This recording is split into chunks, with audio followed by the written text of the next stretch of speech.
David Muir, ABC's World News Tonight, America's most watched newscast. Now streaming same day with all the breaking news of the day on Disney Plus. Most watched, most trusted. Now on Disney Plus every night. Tonight, the new developments in the desperate search for Nancy Guthrie, the storm threat in the West that's triggering evacuation warnings, and why the State Department is urging Americans to exercise caution while traveling by train during the Winter Games. First, it's been 15 agonizing days since Nancy Guthrie first went missing. Investigators are now reporting a break in the case. Sources say that they have recovered DNA from a glove found near Nancy Guthrie's home. That glove appears to match one believed to have been worn by a masked person caught on surveillance video. This comes as friends of the Guthries say that the family is frustrated with the pace of the investigation. Our chief investigative correspondent, Aaron Katersky, reports from the scene in Tucson. The growing fallout from the release of the Epstein files in a 6-page letter to Congress, Attorney General Pam Bondi announces the DOJ has released all relevant documents. Why some members of Congress are furious and demanding more answers as Britain's former Prince Andrew is facing intense scrutiny. The storm threat stretching across the West, Los Angeles on high alert. The evacuation warnings and road closures ahead of the storm, and snow could make for a messy Monday morning commute in New York City and other parts of the Northeast. Our weather team is standing by with the forecast. And the potential travel nightmare for flyers after yet another partial government shutdown. Democrats are digging in, demanding changes to immigration enforcement, leading to a possible stalemate. The State Department with a warning to Americans about train travel and to exercise caution during the Winter Games after allegations of sabotage along several railways. Military forces board and seize another sanctioned oil tanker in a dramatic operation in the Indian Ocean. Punches thrown on the court. 6 players ejected from the game after this wild brawl between St. John's and Providence. Fans feel the heat after this fire forced them from their seats during a basketball game between the Oklahoma Sooners and Georgia Bulldogs. And America Strong tonight. The new miracle workers, 5 trauma surgeons are breaking barriers as they heal the sick. From ABC News World Headquarters in New York, this is World News Tonight. Good evening, everyone. Thanks so much for joining us on this Sunday. I'm Lindsay Davis. We begin tonight with new developments in the search for 84-year-old Nancy Guthrie, which is now entering its 3rd week. Investigators say DNA recovered from a glove found near Nancy Guthrie's home is a possible match for the type believed to have been worn by a masked person captured on surveillance video. Authorities are awaiting final test results on that glove, but they are also focusing on a Walmart backpack worn by that suspect in the video. This comes as sources say the Today host and her siblings are frustrated with the pace of the investigation. We have team coverage tonight. ABC's chief investigative correspondent Aaron Katersky leads us off from Tucson. Tonight, 2 weeks after Nancy Guthrie's abduction, investigators are focusing on 2 distinctive characteristics of the suspect seen lurking on her doorstep. They're using sales records to trace the purchase of the Walmart backpack the suspect is seen wearing, and they're trying to match DNA from a glove retrieved near her home.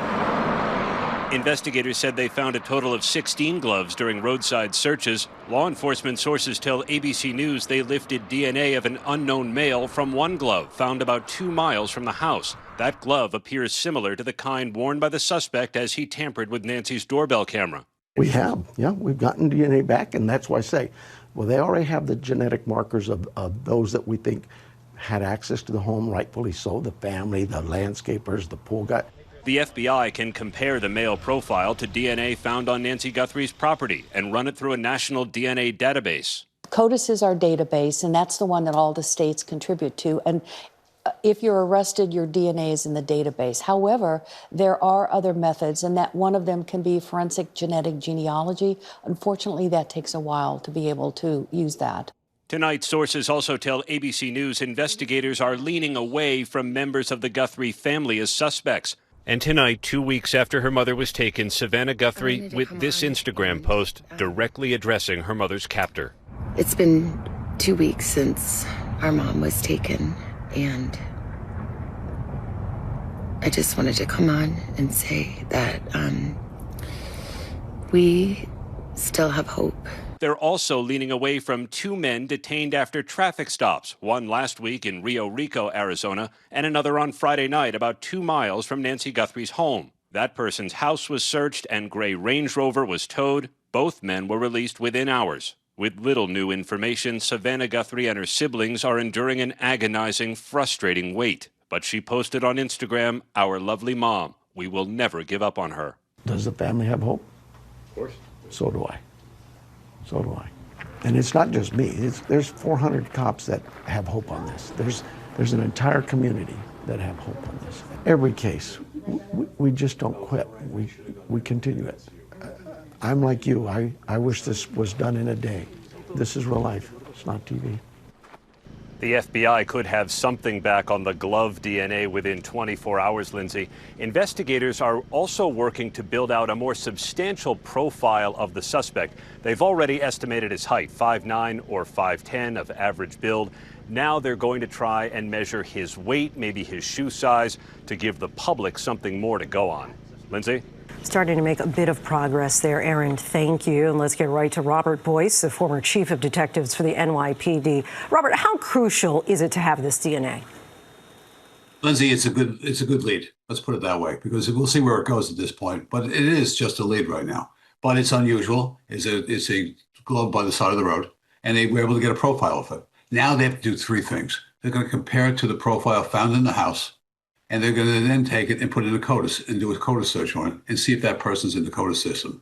And lastly, at some point, they may want to do a genealogical search and then see where that takes a long time, though. So that's the three things they're going to do, and hopefully develop it a little more. Remember, Mexico has its own database and its borders with Pima County. So it's important to take that into their database as well. So those are the things that are going to go. And we should find out soon about the first two, with the comparison within the home and, of course, the hit in CODIS. Robert, thank you. Now to the growing fallout from the release of the Epstein files. In a 6-page letter to Congress, Attorney General Pam Bondi declares that the DOJ has released all of the relevant documents. This comes as Britain's former Prince Andrew is facing more scrutiny. Here's ABC's investigative reporter, Olivia Rubin.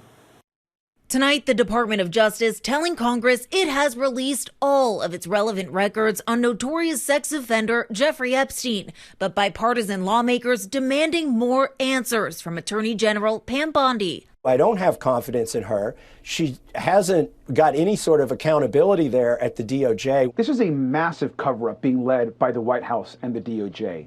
In a letter to lawmakers obtained by ABC, the DOJ explaining its redactions, claiming nothing was withheld or redacted on the basis of embarrassment, reputational harm, or political sensitivity. The DOJ has already acknowledged it withheld 3 million pages of records from the public for various reasons, raising questions after the names of some victims were initially left exposed, while names of some powerful men were initially redacted. Bondi declaring last year the Epstein case was closed. This week, deflecting questions about any further investigations. I ask you, Attorney General Pam Bondi, why did you shut down this investigation last July, and why have you not prosecuted former Prince Andrew? I don't believe you asked Merrick Garland these questions when he was Attorney General. Republican Nancy Mace excoriating the department, writing, "The excuses provided for not releasing all the files will not hold up in a court of law. This isn't going away until people go to jail." Overseas, the consequences have been far-reaching, from France to Norway to the UK, where police are now assessing whether to investigate former Prince Andrew and searching the homes of former Ambassador Peter Mandelson over potential misconduct in public office. Prince Andrew has denied any wrongdoing, and Mandelson has expressed regret for his association with Epstein, but said he never witnessed any criminal activity. Back in the U.S., the files roiling Wall Street and Hollywood. But in Washington, D.C., President Trump standing by his Commerce Secretary, Howard Lutnick, who admitted he visited Epstein's island with his family years after Epstein pled guilty to sex crimes. Lutnick has never been accused of wrongdoing. Secretary Lutnick remains a very important member of President Trump's team, and the president fully supports the secretary. And Lindsay, Democrats on the Hill say they are pushing for more testimony from Lutnick, as now a high-profile deposition has already been scheduled for this week with billionaire Les Wexner, a former financial client of Epstein, who now says he didn't know of any wrongdoing. Lindsay. Olivia, thank you. Now to those evacuation warnings in Los Angeles ahead of that powerful storm. The region is facing a potentially dangerous threat from heavy rain, flooding, and gusty winds. Let's bring in ABC's Jaclyn Lee in Los Angeles tonight. Jaclyn, what's the latest with the storm preparations? Lindsay, residents are bracing for those incoming storms. The majority of LA County will be under a flood watch, but the big concern here is the debris flow, those mudslides. Now, evacuation warnings have been issued for burn scar areas like here in Altadena. They were devastated by last year's wildfires. Now, as for residents, they are preparing. We saw a handful of them at local fire stations filling up sandbags. One homeowner telling us she is concerned about mud destroying her property, as that would be very expensive to clean up. Lindsay. We can imagine. All right, Jaclyn, thank you. And let's get right to meteorologist Danny Beckstrom from our New York station WABC. Hi, Danny. Time this all out for us. First system moving in, but we have systems back to back to back for the western half of the country this week. Quite a pattern change from the first half of the month. You see that heavy rain from this first system right now from Northern California into the Bay Area, but the flood concerns shift to Southern California tomorrow as the system continues to push in. Also looking at the threat for some really gusty wind. That with saturated ground can topple trees, but the primary concern going to be the flooding, especially at burn scars. But just look at this week,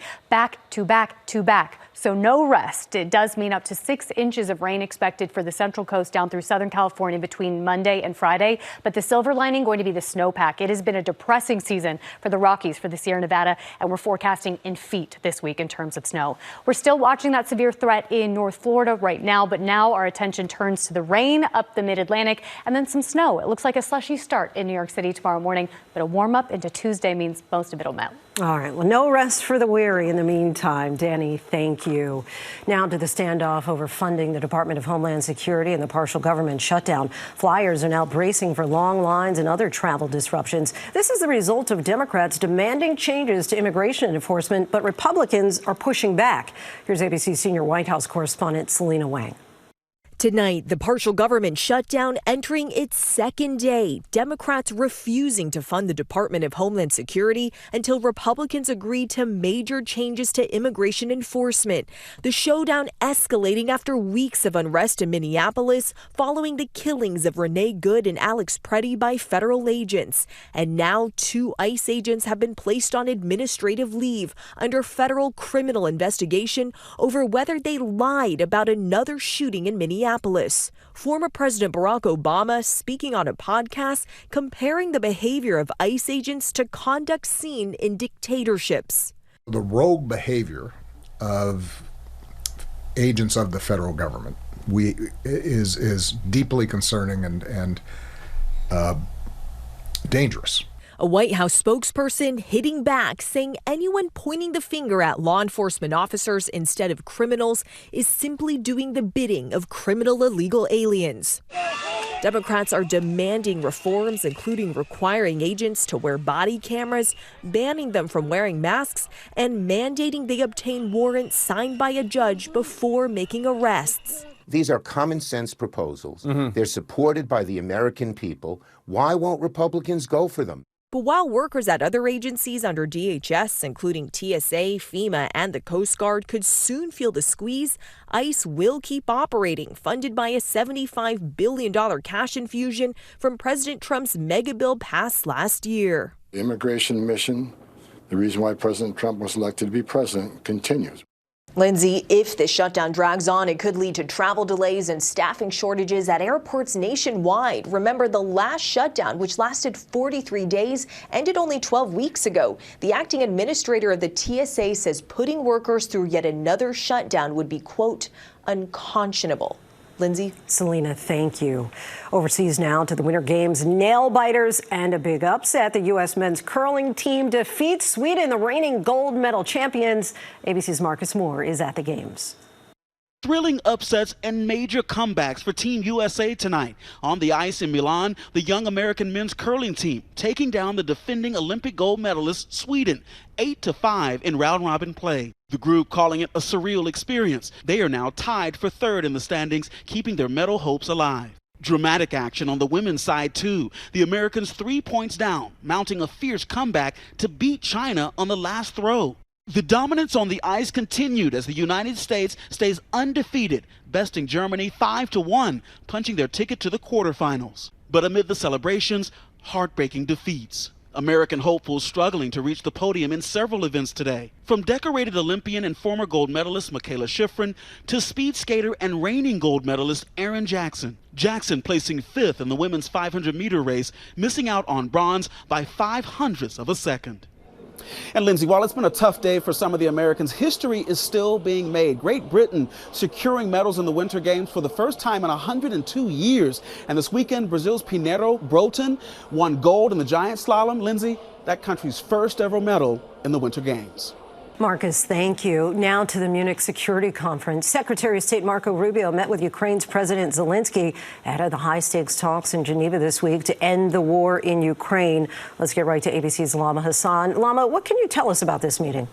Yeah, Lindsay, Secretary of State Marco Rubio taking center stage at the Munich Security Conference, zeroing in on a potential peace deal between Russia and Ukraine, meeting with Ukrainian President Volodymyr Zelensky. Zelensky saying his country is facing more pressure to make concessions ahead of that June deadline. The comments come just days before high-stakes talks in Geneva and amid ongoing Russian strikes, drones hitting the Ukrainian Black Sea port city of Odessa, targeting a railway line, a residential building and a tanker. Lindsay, Rubio did cast doubt on whether both sides can agree on a deal, but adding the U.S. will continue to test whether Vladimir Putin is serious about ending the war. Lindsay. Lama Hassan for us. Thank you, Lama. Now to the 9th tanker seized by the Trump administration, all allegedly connected to Venezuela. The Pentagon says U.S. forces boarded a sanctioned vessel overnight in the Indian Ocean after tracking it from the Caribbean. According to the Defense Department, the ship is related to Venezuela's alleged efforts to avoid United States sanctions. Still ahead, where there was smoke, there was also fire at one college basketball game. We'll let you know what sparked the situation. And a Northeast hoops rivalry boils over on the court. The fallout after the Red Storm rose up against some fighting Friars. Next tonight, a new warning for Americans attending the Olympics. The U.S. Embassy in Rome is advising caution after more suspected acts of sabotage on high-speed railways serving the Italian capital. Service yesterday was delayed for hours, leaving rail stations packed. Italian police are investigating burnt cables between Rome and Naples, along with 2 other incidents. Now to disorder on the court in Rhode Island. A hard foul in Saturday's St. John's Providence men's basketball game leads to mayhem. A fight erupts. Both benches emptied. The game was delayed nearly 20 minutes. 6 players ejected. A 7th was kicked out later after another hard foul. No word yet from the Big East Conference about possible suspensions. When we come back, a longtime fast food giant is shrinking, why Wendy's is trimming down. To the index now, things got unexpectedly hot at one college basketball game. Flames erupted inside the arena during the Georgia-Oklahoma men's game Saturday. Fire officials say a popcorn machine ignited at a concession stand. They have not yet said how it happened. The flames sent fans scrambling, but no one was hurt. A sprinkler system put the fire out. The game was not affected.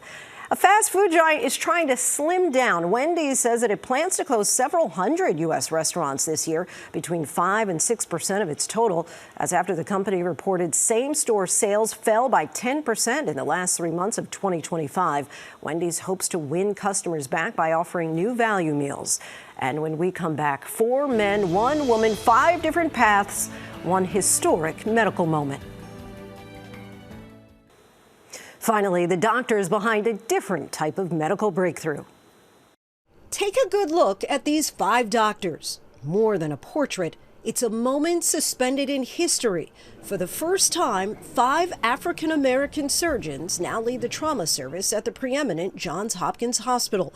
Tonight, we hear from some of the trailblazers behind this historic team. My parents are so proud. I am the first physician in my family, and I think it's so impactful. For Dr. Lawrence Brown, medicine is more than science, it's service. That's what's important to me. Equity has to remain at the forefront of how we deliver patient care, how we do research, how we scale programs up in our healthcare system. Dr. Zachary Numa is the result of service that was modeled and purpose that was inherited. Growing up in Columbus, Georgia in the 1990s, I watched my parents, my mom, a family medicine doc, my dad, a general surgeon, show up to serve patients every day. For Dr. Ife Shiombo, history isn't just remembered here, it's carried forward. The best part is that I get to save lives and have an impact every single day. To anyone who's watching, realize that your dream and capacity can only be limited by you. And if you can think it, see it, then you can absolutely reach it. History making. I'm Lindsay Davis. Good night. David Muir, the most trusted anchor in America, the most watched anchor in America. Thank you for making World News Tonight with David Muir the #1 newscast in America.